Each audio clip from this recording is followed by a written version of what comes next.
जिस प्रकार का निर्णय सुप्रीम कोर्ट ने दिया है, क्या आप संतुष्ट हैं इस फैसले से, और अगर नहीं है तो कारण क्या है?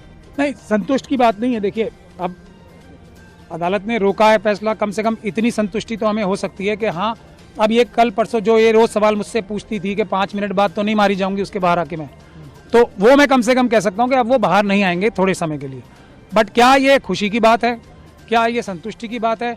तो मैं ये देश की जनता पे छोड़ना चाहता हूँ। जिस बच्ची के पिताजी को मार दिया गया, जिस बच्ची के परिवार वालों को मार दिया गया, इसको ऑलमोस्ट मार ही दिया गया था, ये दर दर की ठोकरें खा रही है, ये बंदी बन के आज सीआरपीएफ के कब्जे में है, ये अपनी तरह से बात भी नहीं कर सकती, इसको चारों तरफ से घेरा हुआ है सबने, और इस जैसी कितनी बच्चियां हैं। तो इससे मैं सेटिस्फाई हो जाऊं तो ये मैं अपने आप से भी अन्याय करूंगा और देश से भी अन्याय करूंगा। कहीं ना कहीं जो उम्र कैद की सजा पर रोक लगा दी गई थी, ये कहीं ना कहीं जो शब्द है ना, ये काफ़ी खतरनाक शब्द है। कहीं ना कहीं नहीं, आदमी जिंदा होता है या मर जाता है, आदमी को न्याय मिलता है या नहीं मिलता, कहीं ना कहीं न्याय नहीं मिलता। ये कहीं ना कहीं बहुत ही डेंजरस कॉन्सेप्ट है।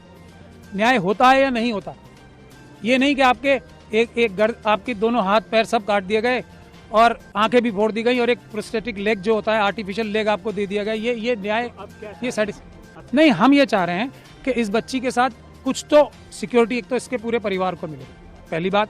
दूसरी बात, इसको कोई रिहेबिलिटेशन तो मिले। इसके पति को नौकरी से निकाल दिया जा रहा है, इसकी फैमिली को, इसके चाचा को जेल में रखा हुआ है, इसके बाकी फैमिली मेंबर्स हॉन्टेड हैं, उनका कुछ तो हमारा समाज, हमारा सरकार उनका ख्याल करे, उनकी ज़िंदगी रिकंस्ट्रक्ट करने की कोशिश तो करे।